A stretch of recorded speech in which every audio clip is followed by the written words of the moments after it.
हाय, तुमच्या सर्वांचं पुन्हा एकदा आपल्या एका नवीन रेसिपी व्हिडिओमध्ये स्वागत आहे।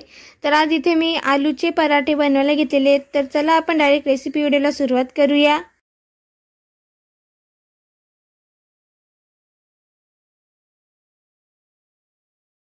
तर इथे बघा 4 बटाटे मी शिजून घेतलेत आणि त्यांची सालं पण काढून घेतलेत। कढीपत्ता घेतले, कोथिंबीर आणि मिरच्या घेतल्यात, धुवून घेतलेले आहेत आणि 4 ते 5 लसूण घेतलेले आहे सोलून। एका साइडला मी कढईमध्ये तेल पण तापत ठेवलेलं आहे। तर कढईत तेल तापतोय तोपर्यंत मी मिरची आणि लसूण खलबत्त्यामध्ये बारीक करून घेते। मिरची आणि लसूण खलबत्त्यामध्ये बारीक करून झालेत। तर आता इथे मी बटाटी हातानेच अशी बारीक करून घेते। तुम्ही जेवढे बारीक लागतील तेवढे बारीक करा तुम्ही।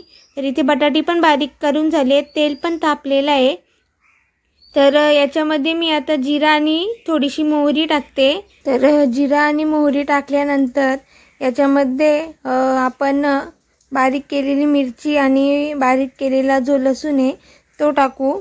याला व्यवस्थित तेलामध्ये असा शिजून घेऊ।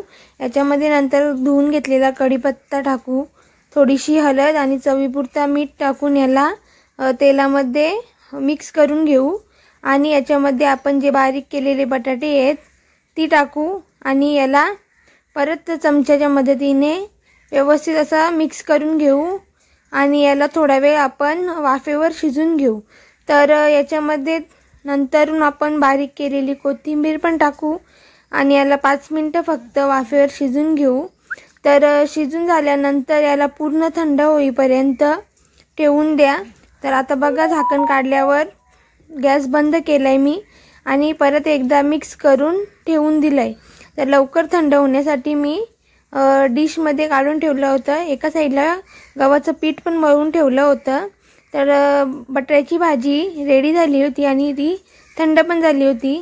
तर जेवढ्या साईजचा तुम्हाला पराठा बनवायचा आहे तेवढ्या साईजचा पीठ घेतला मी, त्याला असा वाटीसारखा बनवला म्हणजे त्याच्यामध्ये आपल्याला भाजी भरता येईल। तर जेवढी भाजी बसेल तेवढी भाजी घ्यायची आणि तिला व्यवस्थित चारी बाजूनी बंद करून घ्यायची पिठामध्ये, म्हणजे ती लाटताना बाहेर निघणार नाही आणि एकदम हलक्या हाताने पराठा लाटून घ्यायचा। तर पराठा लाटून झाल्यानंतर एका साईडला गॅसवर मी तवा पण तापत ठेवला होता। तर तवा गरम असेल तरच पराठा व्यवस्थित निघेल, जर गरम नसेल तर खाली तव्याला चिटकून राहील। तर तवा पण तापलेला आहे आणि पराठा मी तव्यावर टाकलाय, दोन्ही बाजूनी व्यवस्थित शिजून घ्यायचा। याच्यावर तुम्ही तूप किंवा तेल टाका।